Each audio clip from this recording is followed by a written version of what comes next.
सर्वपितृ अमावस्या के दिन अपने पितरों के निमित्त श्राद्ध, पिंडदान, तर्पण और दान इत्यादि का कार्य आप 11 बजे से लेकर दोपहर के 3:30 के बीच में कर सकते हैं।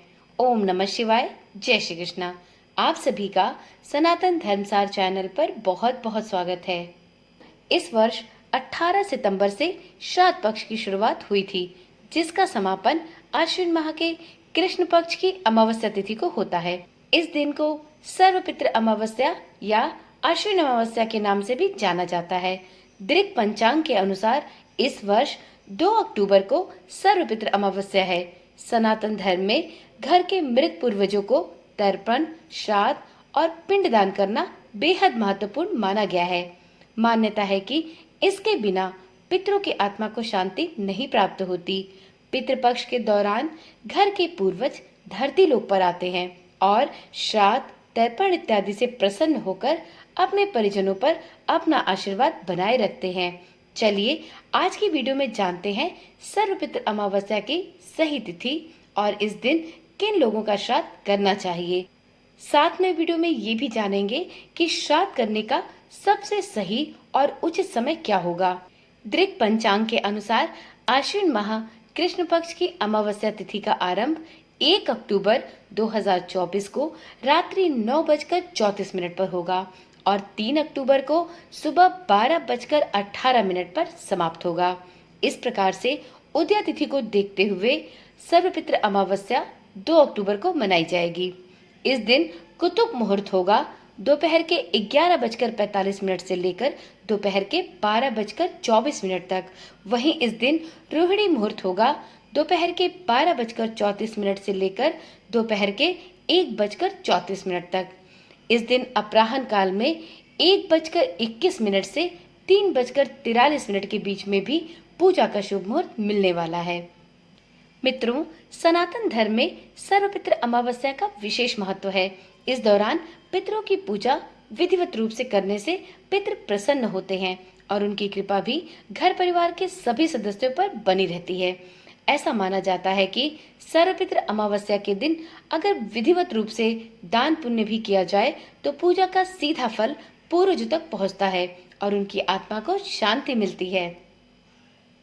सर्वपितृ अमावस्या के दिन श्राद्ध, तर्पण और पिंडदान विशेष रूप से करना चाहिए। कहते हैं कि पितृ दोष होने पर व्यक्ति को कई तरह की समस्याओं का सामना करना पड़ता है। सर्वपितृ अमावस्या पर किए गए पिंडदान से पितृ दोष का निवारण होता है। सर्वपितृ अमावस्या के दिन अपने पितरों का पिंडदान करने में तिल, जल और कुश इत्यादि का उपयोग किया जाता है। श्राद्ध के दौरान अपने पूर्वजों के नाम पर भोजन बनाकर ब्राह्मणों को दान कराना विशेष रूप से फलदायी माना जाता है। इस दिन आप दान करते हैं तो इससे आपको बहुत ही शुभ परिणाम प्राप्त होते हैं।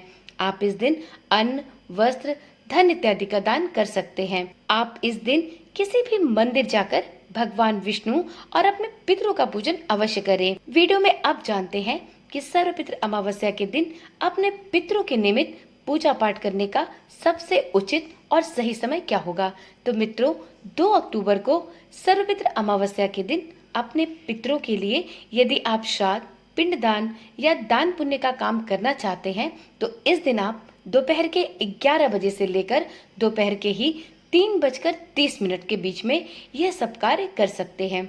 जैसा कि आप सभी जानते होंगे कि पितरों के निमित्त दान पुण्य, तर्पण, ब्राह्मणों को भोजन कराना, श्राद्ध करना, यह सभी कार्य अपराह्न में ही किए जाते हैं, क्योंकि ऐसी मान्यता है कि इस समय भगवान सूर्य नारायण अपनी चरम प्रकाष्ठा पर होते हैं और हमारे पितरों को भोजन या तर्पण भगवान सूर्य के माध्यम से ही पहुंचता है। तो इसलिए अपराह्न का समय पितरों की पूजा और उनके निमित्त अनुष्ठानों के लिए सबसे फलदायी समय माना जाता है। तो आप भी यदि पितरों के निमित्त कोई भी दान पुण्य, तर्पण, श्राद्ध या पिंडदान करना चाहते हैं या आप ब्राह्मणों को भोजन कराना चाहते हैं तो आप 2 अक्टूबर को सर्वपितृ अमावस्या के दिन दोपहर के 11 बजे से लेकर दोपहर के 3:30 बजे के बीच में इन सभी कार्यों को जरूर से पूरा कर ले। मित्रों, सर्वपितृ अमावस्या के दिन स्नान और दान करने से व्यक्ति को पुण्य की प्राप्ति होती है। साथ ही पितरों के लिए यदि आप तर्पण, पिंडदान, श्राद्ध इत्यादि करते हैं तो इससे आपको पितरों का आशीर्वाद प्राप्त होता है।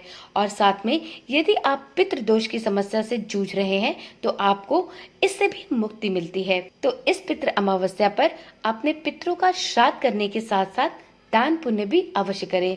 अगर हो सके तो 1, 3, 5, 11 या आपकी जैसी सामर्थ्य हो उसके अनुसार ब्राह्मणों को भोजन भी अवश्य कराएं। इस दिन आप पंच बलि भी अवश्य निकालें। इस दिन गौ माता को भोजन कराना ना भूलें। वीडियो के अंत में जानते हैं एक सबसे महत्वपूर्ण बात कि सर्वपितृ अमावस्या के दिन किन लोगों का श्राद्ध किया जाता है। तो मित्रों, सर्वपितृ अमावस्या श्राद्ध पक्ष की आखिरी तिथि है। इस दिन सभी पितरों का श्राद्ध किया जाता है। जिन लोगों को परिजनों की मृत्यु की तिथि ज्ञात नहीं है वह सर्वपितृ अमावस्या तिथि को अपने पितरों का तर्पण, श्राद्ध और पिंडदान कर सकते हैं। मान्यता है कि ऐसा करने से पितर प्रसन्न होते हैं और अपना आशीर्वाद देकर स्वर्गलोक लौट जाते हैं।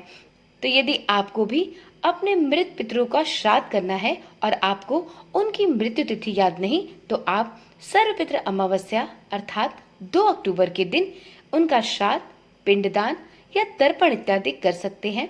इस दिन ब्राह्मणों को भोजन भी करा सकते हैं और दान दक्षिणा देकर उनको प्रसन्न कर विदा कर सकते हैं।